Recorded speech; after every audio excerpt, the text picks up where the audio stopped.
શિવપુરાણ ભાગ 153।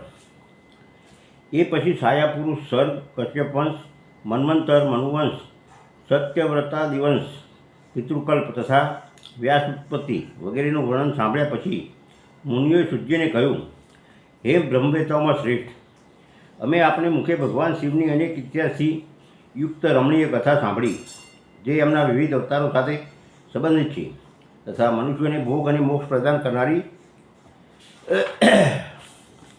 છે। હવે અમે આપની પાસેથી જગતજનની ભગવતી ઉમાના મનોહર ચરિત્ર સાંભળવા ઈચ્છીએ છીએ। પરબ્રહ્મ પરમાત્મા મહેશ્વરની જે આદ્યા સનાતની શક્તિ છે તે ઉમા નામથી વિખ્યાત છે। એ ત્રિલોકને ઉત્પન્ન કરનારી પરાશક્તિ છે। હે મહામતી, દક્ષ કન્યા સતી અને હિમવાનની પુત્રી પાર્વતી એ ઉમાના 2 અવતાર અમે સાંભળ્યા। હે સૂર્ય, હવે એમના બીજા અવતારોનું વર્ણન કરું। લક્ષ્મી જનની જગદંબા ઉમાના ગુણોને સાંભળવામાં કયો બુદ્ધિમાન પુરુષ વિરક્ત થઈ શકે છે? જ્ઞાની પુરુષ પણ ક્યારેય એમની કથા શ્રવણના અવસર છોડતા નથી। સૂર્યે કહ્યું, હે મહાત્માઓ, તમે લોકો ધન્ય છો, સર્વદા કૃત્ય છો, કેમ કે અંબા ઉમાના મહાન ચરિત્ર વિશે પૂછી રહ્યા છો। જે આ કથાને સાંભળે છે અને વાંચે છે એમના ચરણકમળની ધૂળને જ ઋષિઓ માને છે। જે એમનું ચિત્ત પરમ સંવેદ સ્વરૂપા શ્રી ઉમાદેવીના ચિંતનમાં લીન છે તે પુરુષો ધન્ય છે, કૃતકૃત્ય છે। એમની માતા અને કુળ પણ ધન્ય છે।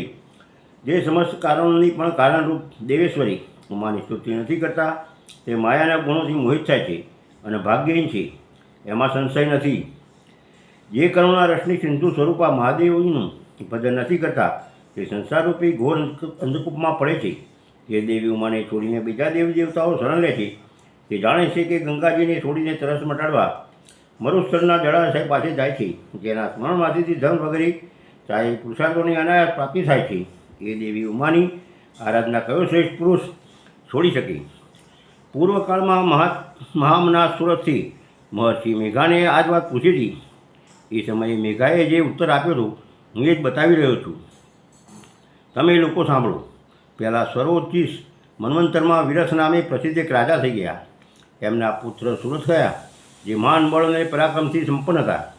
તે દાનનિપુણ, સત્યવાદી, સર્વધર્મ કુશળ, વિદ્વાન, દેવી ભક્ત, દયાસાગર અને પ્રજાજનોનું સારી પેઢે પાલન કરનારા હતા। ઇન્દ્ર સમાન તેજસ્વી રાજા સુરતના પૃથ્વી પર શાસન કરવે તે 9 એવા રાજા થયા, જે એમના હાથમાંથી ભૂમંડળનું રાજ પડાવી લેવાના પ્રયત્નમાં લાગ્યા રહેતા હતા। એમણે ભોપાલ સુરતની રાજધાની કોલ્હાપુરને ચારે બાજુથી ઘેરી લીધી। એમનું રાજા સાથે બહુ ભયાનક યુદ્ધ થયું। એમના શત્રુગણ બહુ પ્રબળ હતા, તેથી યુદ્ધમાં સુરતનો પરાજય થયો। શત્રુઓએ આખું રાજ્ય પોતાના અધિકારમાં કરી લીધું અને સુરતને કોલ્હાપુરીમાંથી કાઢી મૂકવામાં આવ્યું। રાજા પોતાની બીજીપુરમાં આવ્યા અને ત્યાં મંત્રીઓ સાથે રહીને રાજ કરવા લાગ્યા, પરંતુ પ્રબળ વિપક્ષીઓએ ત્યાં પણ આક્રમણ કરીને એમને પરાજિત કરી દીધા। દેવયોગી રાજાના મંત્રી વગેરે પણ ગણ એમના શત્રુ બની બેઠા અને ખજાનામાં જે ધન સંચિત હતું એ બધું વિરોધી મંત્રીઓએ પોતાના હાથમાં લઈ લીધું। ત્યારે રાજા સુરત શિકારને બહાને એકલા જ ઘોડા પર સવાર થઈને નગરની બહાર નીકળ્યા અને ગહન વનમાં ચાલ્યા ગયા। ત્યાં આમ તેમ ફરતા ફરતા રાજા એક શ્રેષ્ઠ મુનિનો આશ્રમ દીઠો, જેની ચારે બાજુએ ફૂલો અને બાગ બચાવથી શોભી રહ્યો હતો। ત્યાં વેદ મંત્રોનો ધ્વનિ ગુંજી રહ્યો હતો। બધા જીવજંતુ શાંત ભાવથી રહેતા હતા। મુનિના શિષ્યો, પ્રશિષ્યો તથા એમના પણ શિષ્યોએ બધી બાજુથી આશ્રમને ઘેરી લીધો। તે મહામતે વિપ્ર મેઘાના પ્રભાવથી એ આશ્રમમાં મહામલી, વાઘ વગેરે અલ્પ શક્તિવાળા ગાય આદિ પશુઓને પીડા પહોંચાડતા ન હતા।